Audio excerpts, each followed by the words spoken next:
TV న్యూస్కు స్వాగతం. నేటి వార్తలు. అనంతపురం జిల్లా గుంతకల్ నియోజకవర్గం గుత్తి మున్సిపాలిటీలో ఈరోజు గుత్తి మున్సిపాలిటీ పరిధిలోని బీసీ కాలనీలో గుంతకల్ నియోజకవర్గం శాసనసభ్యులు గుమ్మనూరు జయరాం సోదరుడు, గుత్తి మండలం Telugu Desam party in charge Gummanur Narayana BC కాలనీలో పర్యటించడం జరిగింది. అక్కడున్న డ్రైనేజీ కాలువను పరిశీలిస్తూ అదేవిధంగా గుమ్మనూరు నారాయణ అక్కడున్న ప్రజల సమస్యలను అడిగి తెలుసుకున్నారు. అదేవిధంగా త్వరలోనే ఈ సమస్యలన్నిటిని పరిష్కరిస్తామని, గుత్తి మండలాన్ని అభివృద్ధి బాటలో నడిపిస్తామని హామీ ఇచ్చారు. ఈ కార్యక్రమంలో తెలుగుదేశం పార్టీ నాయకులు, బీజేపీ కార్యకర్తలు, జన సైనికులు పాల్గొన్నారు. 90 న్యూస్తో రిపోర్టర్ సాయి బేష్. దానికి ఇబ్బంది లేదు.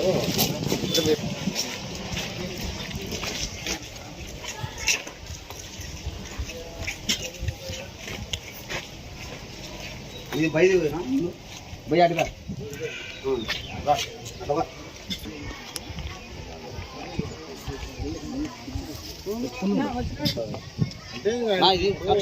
ఇది ఆల్రెడీ 4 అడుగులు రస్తా ఉంది. ఇట్లా 4 అడుగులు దీంట్లోకి రస్తా ఉంది. కూరం దాంట్లో దీంట్లో కలిసి ఇది కాలం లేదు, ఏం లేదు, రోడ్డు లేదు, ఏం లేదు అని చెప్పేసి ఆయన వేసుకున్నాడు. ఆ నెంబర్ అడుగుతాడు సలం అట్లుంది. ఇదంతా